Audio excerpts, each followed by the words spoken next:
vem, kakšna so pričakovanja kolegice, mogoče, da ji bomo zdaj čestitali za to, da je tukaj prisotna, ampak jaz mislim, da je to naša naloga, to je naša služba. Jaz sem v vmesnem času dobila že tudi 2 elektronski sporočili s tem v zvezi, ljudje se čudijo, kako je to sploh možno, da nekdo zdaj pričakuje pohvalo in aplavz za to, da je prisoten na seji.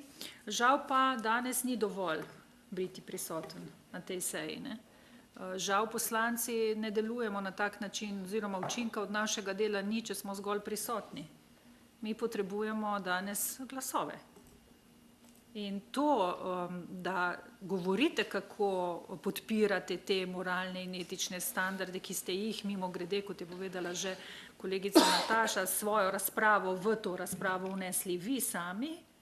Mi smo govorili o obsodbi za kazniva dejanja in se zdaj čudite, zakaj smo to povzeli. Zakaj? Zato, ker vas bom citirala.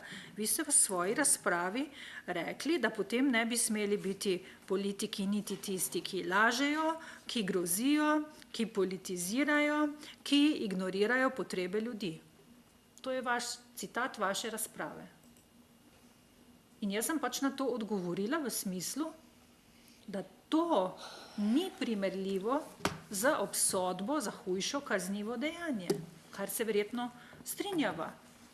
Ampak v smeri seveda iskanja razloga, zakaj ne boste prispevali svojega glasu, ste pač v svoji razpravi navedli tudi takšne, bom jaz rekla, kar neumnosti, ker to tudi so. In to je vaša pravica. Je pa tudi pravica nas, da povemo, kaj si potem v vaši razpravi mislimo. In to upam, da legitimno lahko tudi počnemo. Ampak še enkrat, danes ni dovolj, da ste tu. Tudi ni dovolj, da poslušate.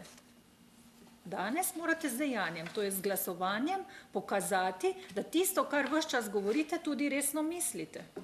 Samo besede niso dovolj.